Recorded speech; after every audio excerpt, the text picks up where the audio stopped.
What is going on, Locks Mob, and welcome back to the Locks DFS NHL Breakdown. I am your host, Narang, and I'll be breaking down this 5-game main slate on DraftKings and FanDuel for Wednesday, February 27th. Before I get into that, though, just a few procedural things. Of course, as always, if you guys like and comment on this video, not only would that mean a lot as far as gaining traction on this video, but you will be entered in winning our free season pass giveaway. We run that giveaway every single week. You guys already know the drill. Basically, we just give away a free season pass to anyone who's been liking and commenting on our videos consistently. We always see it because we have our notifications on. So we just like to say thank you in whatever way we can to like our most active watchers. So go ahead and leave a like and comment. It would mean a lot. And with that all being said, let's jump into the slate, because I was looking at the slate last night pretty extensively, and I feel like this is going to be a really high scoring slate.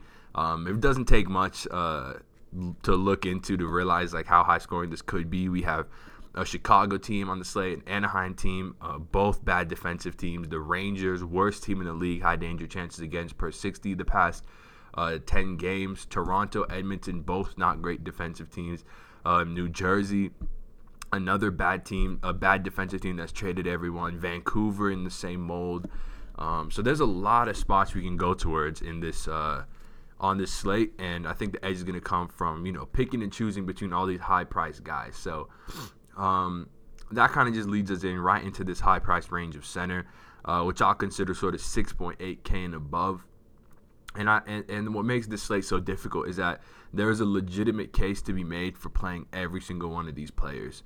All of them are in awesome spots, and that's rare because typically some of these high-priced guys will just be in a bad spot. You can just cross them off the list, but on today's slate, every single one of these guys is in play, so you can't go wrong with any one of them. I will mention that point per dollar wise, my favorite player is probably John Tavares again. I just think he's been a bit too underpriced on DraftKings for about a week or so, sitting at 6.8K. I don't see much reason for him to be that much cheaper, 600 cheaper than Austin Matthews. As we've talked about, Austin Matthews leads Toronto slightly in iCourse4 per 60 over John Tavares by about 1. But John Tavares leads the league in individual high danger chances 4 per 60 at just under 8, which is, as we've talked about and as I tweeted once, is just an absolutely absurd rate. And he's got a great matchup versus the Edmonton team that's bottom 5 in the league in high danger chances against per 60 the last 10 games. And in addition to that, I wish I already had it pulled up, but in addition to that, they boast the league's third worst penalty kill as well. Just so I can show it to you guys. But we talk about it almost every video. As you can see, Edmonton, third worst penalty kill in the league. A spot you want to take full advantage of with a lot of these Toronto players. So big fans of John Tavares here.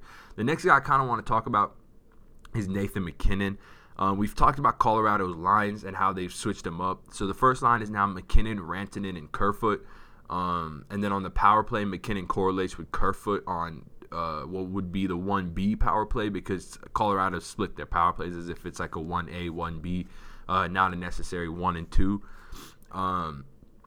But with that all being said, Nathan MacKinnon leads Colorado in iCourse4 per 60, just to take over 19.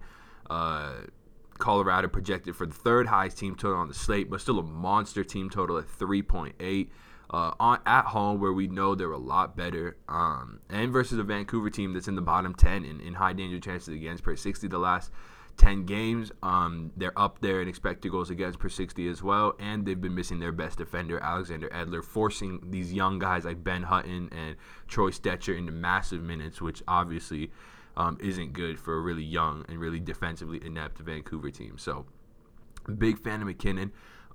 Big fan of Tavares, but as I said, it's hard to go wrong with a lot of those high-priced guys. Coming down a bit farther, value gets a little sticky.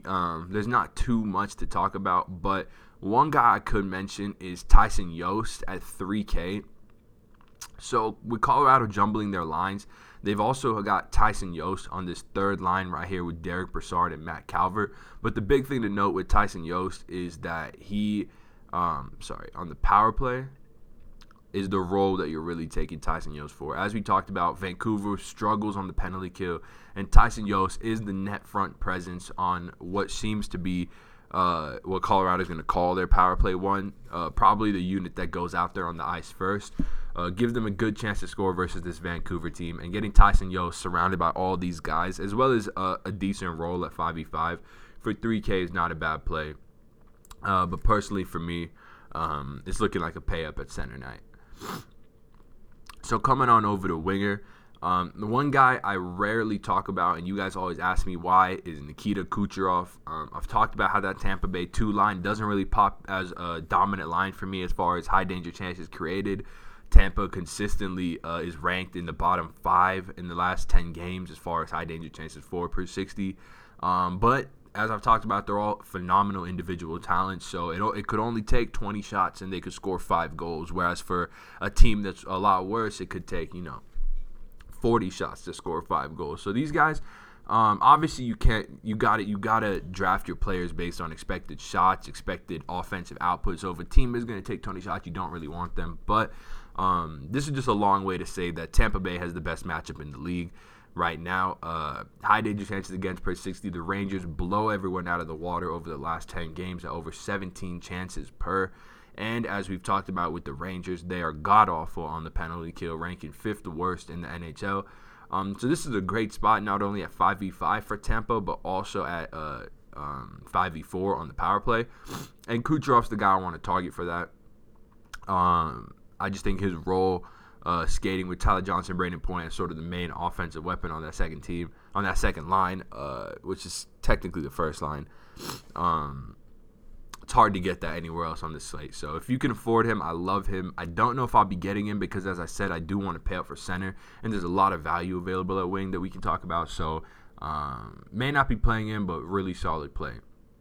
A mid-price guy I want to talk about here is Matthew Tkachuk, primarily because I just have to talk about Calgary a bit. And the real reason I want to talk about Calgary is because I actually want to talk about their matchup, which is New Jersey. So if we pull up New Jersey's, not their power play, but if we pull up their even strength team, you guys can pause right here and read these names and genuinely let me know if you recognize more than 3 of them. Because I recognize Travis Zajac, Nico Hischier, and Blake Coleman, maybe Drew Stafford, and that Igor Yakolev guy, because I called him to score a goal once. But I think that's it. I mean, this New Jersey team, no Marcus Johansson, no Jesper Bratt, no Miles Wood. They're just so banged up. They're in full tank mode right now. So I love this spot for Calgary. And as you can see, Calgary's got some extra love from Vegas since all these injuries have been announced. Rising from -160 to -203, receiving 65% of the bets, and a team total jump of 0.2 as well. Getting Tkachuk on this second unit, on this second line with Matthew Backlund, always a great move. Andy Corliss on the first team power play with all the big dogs, shoots the puck at a very solid rate around around 14. So I love the spot for him. I'm all over Matthew Tkachuk, especially on FanDuel, where I don't know what is going on over here, but his price is 4.8K. I'll go ahead and tell y'all right now, just play him, lock that in at 4.8K. That's easy. And then at 4.8K on DraftKings, a guy I wanted to talk about is Rickard Rakell on Anaheim. So I'm going to talk about him, and I'm going to talk about another value winger you can get and pair with him. So if we go to the Ducks, as we see with Vegas, the Ducks are getting some decent reverse line movement. Only 25% of the bets on them, yet they move from +119 to +106. And I kind of agree with this. I mean, the Blackhawks, as we know, give up chances at an absolutely absurd rate. Right below, if you look at the first and second teams in high danger chances against, they're so much worse than the third team, which would be the Capitals. So the Rangers and Blackhawks are just awesome matchups to target. And the Blackhawks have the league's worst penalty kill as well. So a great spot for this Anaheim team that has struggled to score goals this year, but I think this is as good of a matchup for them to break out of it as any. Rickard Rakell sort of centering that first line at even strength with Corey Perry and Daniel Sprong. Not much to say about Rakell. He is their most dangerous offensive weapon by far. He leads them in ICorsi 4 per 60. Any goals that they get scored are most likely going to go through him or through that first line. So I love Rakell here. And then Daniel Sprong is the other guy I wanted to talk about because he is listed at almost a min price, 2.6K. Daniel Sprong actually, I believe he, in a smaller sample size, actually leads Anaheim in ICorsi 4 per 60 at a bit over 16.8. Obviously, that's a smaller sample size than Rickard Rakell, so we could see Rakell take it over for the lead again. But Sprong, a fantasy-friendly guy that we've talked about in Pittsburgh when he was skating on Sidney Crosby's wing. And in this situation, he's got good line mates with Rakell and Perry. And at 2.6K in such a good matchup with the reverse line movement and power play time, I think that he's probably my favorite value on the slate. Moving on to defense, I think you can make a case for any three of these top guys, really. I mean, Hedman's got that great power play role and 5v5 role versus the Rangers.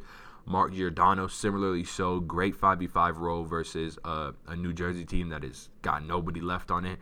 And then Morgan Rielly as well versus the Edmonton team that has been a team that we picked on for so long, all season really.